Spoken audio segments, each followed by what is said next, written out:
Okay, so this is part 2 on how to flip and rehab a home.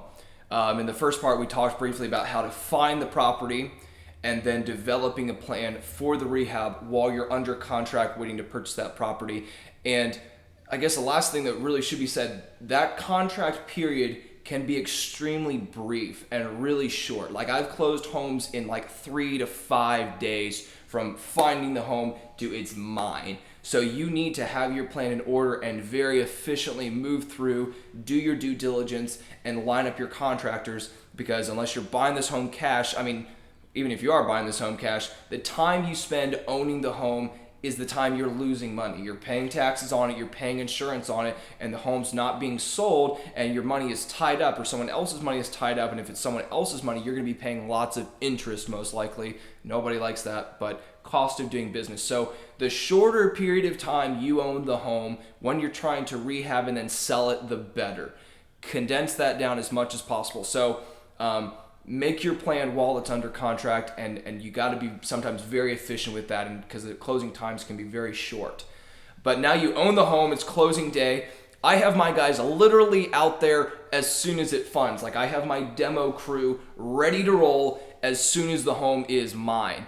And that's either later that day, I got dumpsters coming that same day, and we are ready to roll. And this is when all the fun begins. This is when you're gonna find out all the hidden things about the home, because you will always find out stuff that either, hopefully, maybe you'll save money. Sometimes I just purchased a home. I estimated the foundation to be about $6,000. Had my foundation guy out there. He's like, no, actually, these are fairly new piers. It's only gonna be about $2,000. Just saved $4,000. Fantastic. Sometimes it'll go that way. A lot of times it'll go the other way, and you'll be like, oh shoot, I'm gonna be spending more money on this. So calculate that overage. Calculate at least 10% overage on your rehab budget for those unseen costs. And then you want to develop a plan, and we're going to be talking about this in other episodes, but you want to have a very concrete plan of how you execute your rehabs, from the demo to the foundation to the roof to the electrical, plumbing, and HVAC rough-in to the drywall to painting it and then finishing up. And there's all the little parts there, the floors, the countertops, cabinets, a lot that goes into it. But you want to make sure you have that plan down and then are scheduling very consciously, keeping that plan in mind, because that's going to help you cut down, obviously, on the time that you hold the home and the time of the rehab and the potential issues. The longer a home sits in rehab, stuff goes wrong. Stuff, just entropy, burglars, vandals, graffiti. I've had it all happen. You'll have it happen. So the shorter time you can be doing that rehab, the better.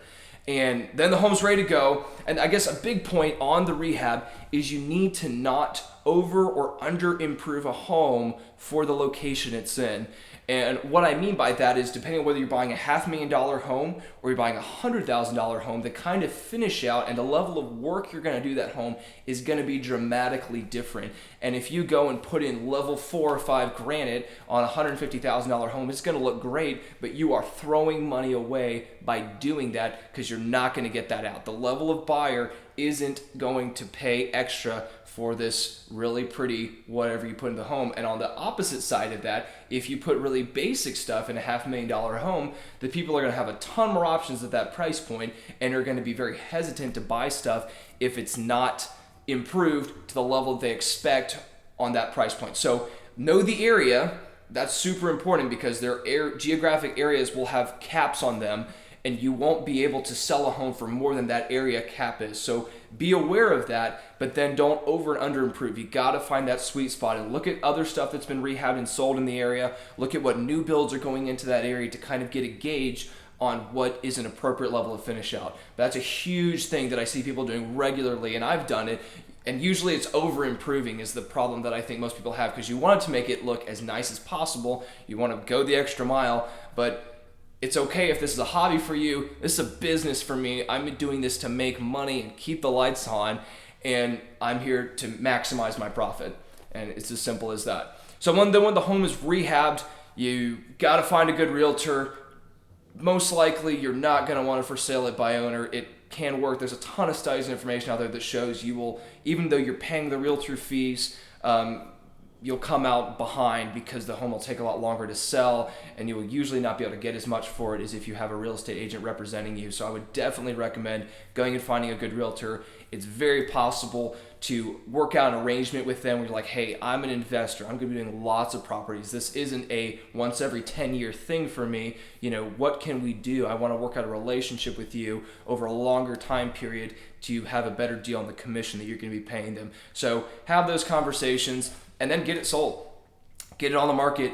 Don't spend the money on the pictures. Your realtor should be able to help you with that, and present a well-listed property. And then you're going to be working through the inspection period. There's probably going to be things the buyer wants you to change about the house, and then moving forward to the closing. And another interesting thing about rehab properties that I didn't know when I started is that if a home has been purchased and then sold again in 6 months, that's considered by banks a flip property.